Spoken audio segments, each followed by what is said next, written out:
Diterpa angin kencang, seorang pilot para layang tersangkut di kabel saluran udara tegangan tinggi di ketinggian 30 meter. Aksi para layang ini dilaksanakan untuk memeriahkan Hari Ulang Tahun Republik Indonesia ke-75.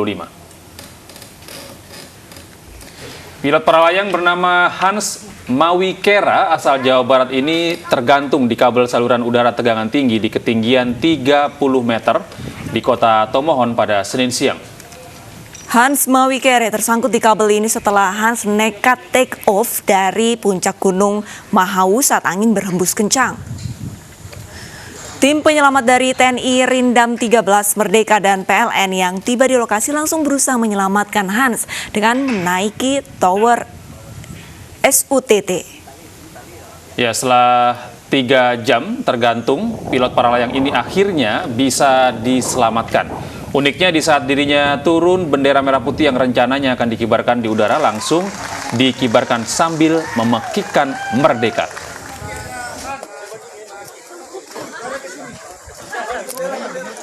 Halo Pak, itu alam tuh nggak bisa kita lawan kan kalau misalkan. Selama jadi atlet Pak, baru kali ini kejadian seperti ini. Iya. Baru kali ini. Ya berdoa aja sih sepanjang ini. Apa Bapak merasa haus, panas, lapar? Ya sudah pasti haus sih sama kram dikit lah. Diduga dipicu masalah persaingan dagang, 2 keluarga terlibat duel maut. Akibat kejadian tersebut, 2 orang meninggal dunia dan 3 orang mengalami luka bacok. Dari video amatir warga, salah satu pelaku duel maut terluka parah usai kejadian yang menewaskan 2 orang di Kampung Negeri Kepayungan, Kecamatan Pubian, Kabupaten Lampung Tengah. Perseteruan antar 2 keluarga yang rumahnya berhadap-hadapan ini diduga dipicu masalah persaingan dagang. Dari peristiwa berdarah tersebut, korban yang merupakan kakak beradik tewas. Sementara 3 orang pelaku yang menganiaya dirawat intensif di rumah sakit akibat luka bacok. Dari peristiwa tersebut, polisi berhasil mengamankan senjata tajam yang diduga digunakan para pelaku untuk menghabisi kedua korban. Di wilayah, insya Allah mohon dukungan dari rekan-rekan semuanya masih kondusif. Ya, akan tetapi kita juga kemudian berestimate, kami sudah siapkan semua personil untuk siaga semua di sana. Ya, beberapa stakeholder, tadi saya sudah lapor dengan Pak Bupati, Pak Dandim dengan Pak Ketua Dewan, sama-sama kita turunkan perangkat kita untuk kita ngadep ke sana. Puluhan mahasiswa di Mamuju, Sulawesi Barat juga menggelar unjuk rasa di Hari Kemerdekaan. Unjuk rasa berakhir bentrok, 5 mahasiswa yang diduga provokator ditahan polisi.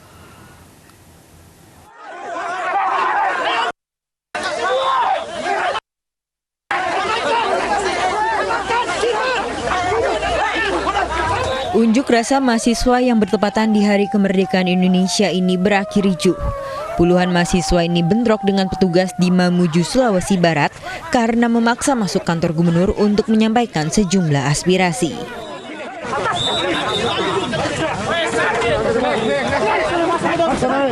5 mahasiswa diduga provokator ditangkap polisi dan dibawa ke Polresta Mamuju.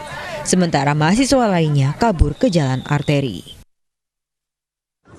Wakapolresta Mamuju mengatakan telah menghimbau mahasiswa untuk tidak menggelar aksi di Hari Kemerdekaan. Tetapi ternyata para mahasiswa masih nekat menggelar unjuk rasa. Dari rekan-rekan itu memaksakan diri untuk masuk ke kantor gubernur, otomatis kita melakukan pencegahan. Karena apa? Kita komitmen terhadap apa yang disampaikan secara yuridis melalui surat itu. Dan kita juga sudah memberikan himbauan kepada rekan-rekan. Nah, kita juga mengimbau sebenarnya di dalam kegiatan kita menyikapi Hari Proklamasi menghargai para pahlawan. Mari kita lakukan langkah-langkah kegiatan yang konstruksi, kegiatan-kegiatan yang lebih mencerminkan pada hari ini adalah momen Hari Kemerdekaan. Sehingga kita melakukan aksi-aksi yang paling tidak temanya mengenai Hari Kemerdekaan. Para mahasiswa berunjuk rasa menuntut gubernur mengevaluasi kinerja kepala bidang SMA dan SMK dan meminta pihak DPRD Sulbar membentuk panitia khusus. Rencananya mahasiswa akan mengadakan aksi serupa dalam waktu dekat. Dari Kabupaten Mamuju, Sulawesi Barat, Abdul Jalal iNews melaporkan. Ya pemirsa, di hari peringatan kemerdekaan Republik Indonesia, bentrokan terjadi antara 2 kelompok di Palopo, Sulawesi Selatan. Polisi yang tiba di lokasi kejadian sempat mendapat perlawanan dengan lemparan batu. 2 kelompok warga di Kecamatan Teluwanua, Palopo, Sulawesi Selatan saling serang dengan ketapel dan senjata api rakitan. Saat dibubarkan, polisi, warga yang saling serang justru menyerang aparat. Meski polisi melepas tembakan peringatan, dua kelompok tidak juga bubar sampai aparat menembakkan gas air mata. Diduga saling serang antara warga ini dipicu oleh dendam berkepanjangan. Dan saat ini polisi dan TNI terus berjaga di titik bentrok menghindari bentrok susulan. Polisi pun masih mencari terduga provokator dalam bentrokan ini.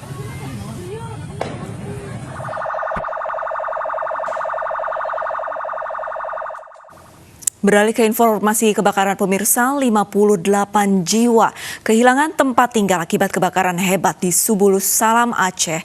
Diduga kebakaran terjadi diakibatkan ledakan kompor gas dari salah satu rumah.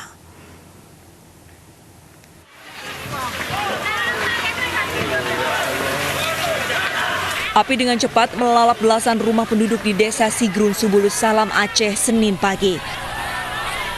Angin kencang membuat api cepat merambat dan menghanguskan 19 rumah dan merusak 20 rumah lainnya. Warga dibantu petugas pemadam kebakaran berupaya memadamkan api. Sayangnya sebagian warga bahkan tidak bisa menyelamatkan harta benda mereka karena sedang bertani saat kejadian. Itu tadi asal muasalnya api pas ini yang pas mau jalan ke sungai itu, pertama dulu ada gumpalan asap, tiba-tiba api menyebar secara menyeluruh. Tiba-tiba ada besar gitu. Ada besar kayak gitu, semacam ada benda cair lah di dalam. Kita nggak tahu itu bentuknya apa. Dan juga disertai dengan angin kencang karena ini kita berada di pinggir sungai, jadi angin begitu berembus dengan kencang. Petugas BPBD langsung mendirikan dapur umum dan posko pengungsian serta pemberian bantuan bagi 58 jiwa yang terdampak. Wali Kota Subulus Salam, Afan Alfian Bintang, menegaskan akan secepatnya membangun rumah tinggal sementara bagi korban kebakaran.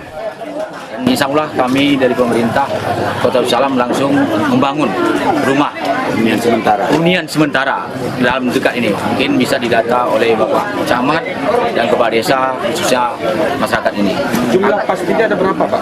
Jumlah pastinya ada 19 rumah akan dibangun dan mungkin nanti dampaknya kita bisa di rehab ringan diperbaiki. Sementara penyebab kebakaran masih diselidiki. Namun diduga kebakaran terjadi akibat ledakan kompor gas dari salah satu rumah. Tidak ada korban jiwa dalam musibah ini, namun kerugian ditaksir mencapai ratusan juta rupiah. Dari Kota Subulus Salam, Ropi Rahendra, iNews melaporkan. Pemirsa, 3 orang tewas dan 2 lainnya luka berat dalam kecelakaan minibus tertabrak kereta api di Sidoarjo, Jawa Timur. Sementara itu di Kediri, 3 penumpang tewas setelah minibus yang ditumpanginya dihantam kereta Rapidono.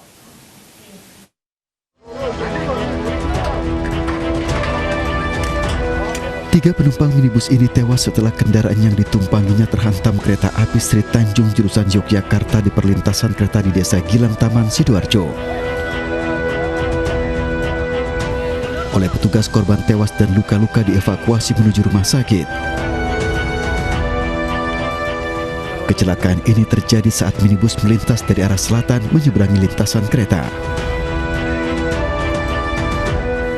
Korban terdiri dari pasangan suami istri dan 3 orang anak. Menurut saksi mata di lokasi, palang pintu perlintasan kereta tidak berfungsi saat kereta melintas hingga terjadi kecelakaan. Ya, palang pintu nggak ketutup, Pak, ya. Oh, nggak ketutup tadi? Nggak ketutup, saya pastikan 100% nggak ketutup itu. Terus? Ya, mungkin kelalaian dari itu ya, karena ini bukan kejadian sekali 2 kali loh, Pak. Ini mungkin kalau menurut saya udah yang keempat kalinya. Oh gitu. Mobil dari mana itu? Mobil dari selatan. Itu mungkin dia mau pulang ke perumahan. Bokong itu sudah ada di tengah. Bangkai minibus yang ringsek sempat terseret sejauh 150 meter dari lokasi. Kasus kecelakaan ini ditangani Satlantas Sidoarjo, Jawa Timur. Selain di Sidoarjo, kecelakaan antara kereta api dan minibus juga terjadi di Kabupaten Kediri, Jawa Timur. 3 penumpang tewas setelah minibus yang ditumpanginya dihantam kereta Rapidono di perlintasan kereta di Desa Baye, Kecamatan Kayen Timur, Kabupaten Kediri, Jawa Timur. Minibus sempat terseret sejauh 400 dari lokasi kecelakaan. Di lokasi perlintasan kereta tidak terdapat palang pintu hingga memudahkan kendaraan nekat menerobos. Oleh warga, korban tewas dilarikan ke Rumah Sakit Bayangkara, Kota Kediri. Kasus kecelakaan ini ditangani Satlantas Polres Kediri. Dari Sidoarjo dan Kediri, Jawa Timur, tim liputan kontributor iNews melaporkan. Diduga mengalami hipotermia, seorang pendaki meninggal dunia saat akan mengikuti upacara bendera di pos 10 Puncak Gunung Bawah Karaeng di Goa, Sulawesi Selatan. Tim SAR berhasil evakuasi korban pukul 2 siang waktu Indonesia Tengah.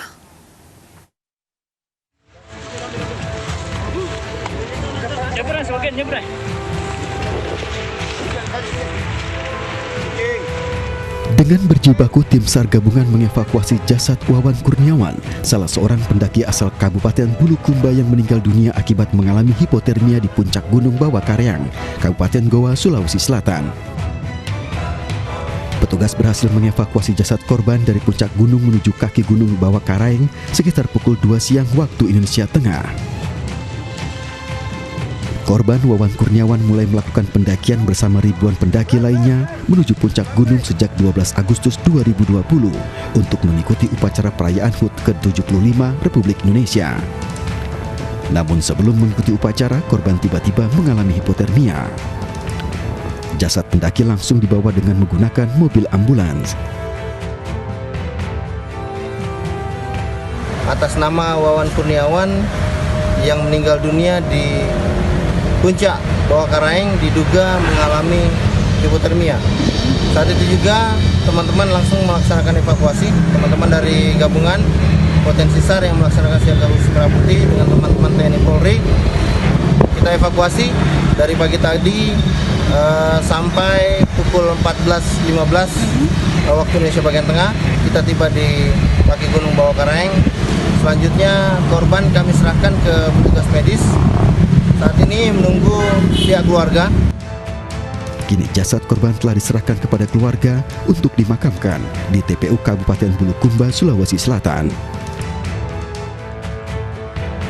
Dari Kabupaten Goa, Sulawesi Selatan, Bukma Goa, iNews melaporkan.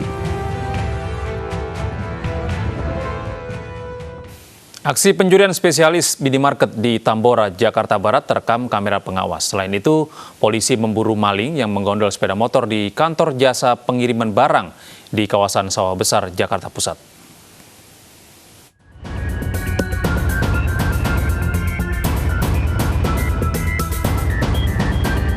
Inilah rekaman pencuri sepeda motor yang beraksi di sebuah kantor pengiriman barang di Jalan Gunung Sahari, Sawah Besar, Jakarta Pusat. Kurang dari 1 menit, pelaku berhasil membawa kabur satu motor milik seorang pegawai yang tengah lembur. Dengan berbekal rekaman kamera pengawas, korban melaporkan kejadian pencuri ke Polsek Sawah Besar.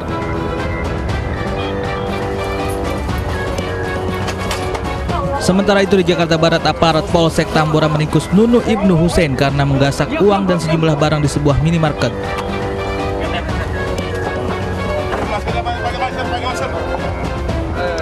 Pelaku merupakan residivis yang telah 3 kali beraksi di rumah kosong.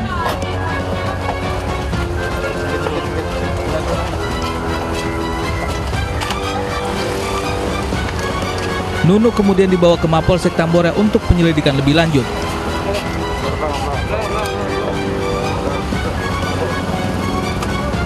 Kita berhasil melakukan penangkapan terkait pelaku pebobol minimarket yang menjadi residivis selama ini, yang meresahkan masyarakat, dan siaga yang merupakan residivis. Sebelumnya, rekaman aksi pencurian di sebuah minimarket di Jalan Tanah Serial Tambora viral di media sosial. Pelaku terekam kamera pengawas saat menggasak uang dan barang senilai 10 juta rupiah. Dari Jakarta, Miftahul Gani, Rani Sanjaya, iNews melaporkan. Iya, pemirsa dan Lisa, saat ini memang kita berada di tengah-tengah pandemi ya. Tapi keinginan untuk berinvestasi itu masih cukup tinggi. Dan salah satu yang masih layak untuk diinvestasi itu di sektor emas nih. Iya benar sekali, Gede dan pemirsa. Walaupun harga emas kian hari kian tinggi, ini tapi masih banyak warga yang tetap berbondong-bondong untuk membeli emas. Tapi pemirsa, berhati-hatilah karena ada penipuan ketika membeli perhiasan emas di Bengkulu. Pedagang nakal mencampur perhiasan emas yang dijualnya dengan perak untuk meraup keuntungan dikala harga emas melambung tinggi. Iya, dari tangan pelaku polisi menyita barang bukti setengah kilogram emas yang dicampur dengan perak.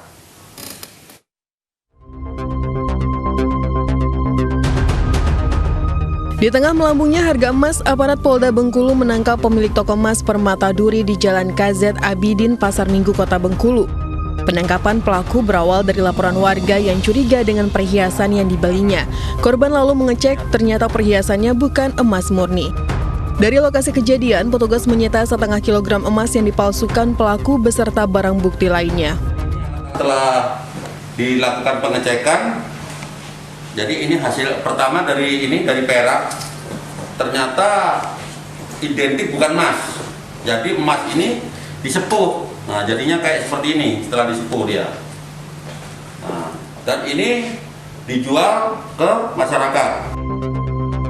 Adapun modus pelaku memalsukan emas yang dijualnya dengan cara disepuh dengan campuran perak, kemudian dijual ke konsumen dengan harga normal. Petugas pun mengimbau warga agar berhati-hati saat membeli emas. Berikut beberapa cara membedakan emas asli dengan emas palsu.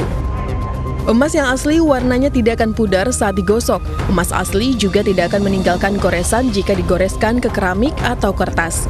Sedangkan jika didekatkan dengan magnet dan ditetesi cairan asam nitrat, emas palsu akan menempel dan berubah warna sesuai dengan materi pencampurnya seperti hijau, kuning, atau putih. Kini polisi masih mendalami kasus ini karena tidak menutup kemungkinan adanya pelaku lain yang terlibat. Petugas juga mengimbau jika ada masyarakat lain yang telah membeli emas dari toko Permata Duri untuk melapor ke pihak berwajib. Dari Kota Bengkulu, Endro Dwirawan, iNews melaporkan.